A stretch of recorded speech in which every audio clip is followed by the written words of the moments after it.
Essential service providers like domestic violence shelters, rape crisis centers, reentry initiatives, and street outreach teams serve as the backbone of public safety systems in communities across the country.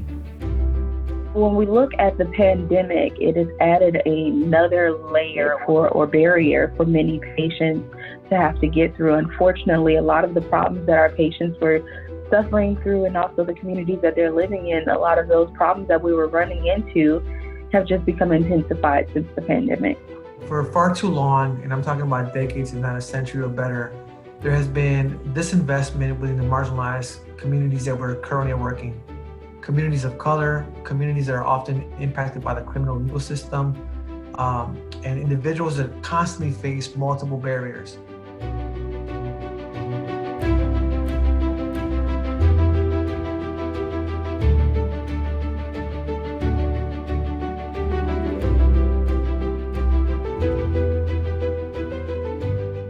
I want to draw everyone's attention to important sources of funding within the U.S. Department of Justice.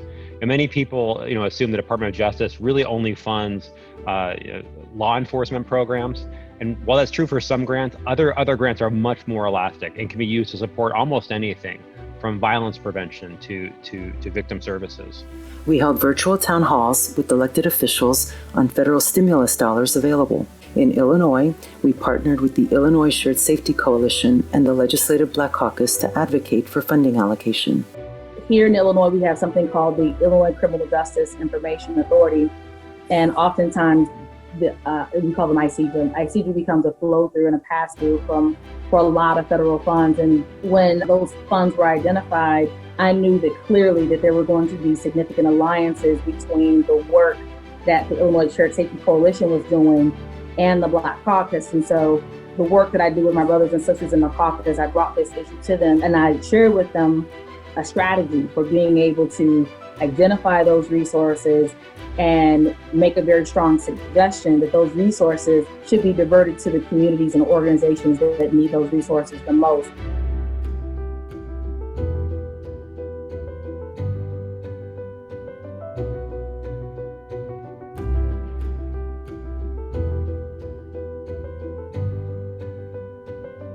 Shared safety means investing in public dollars in the policies and practices that keep everyone safe.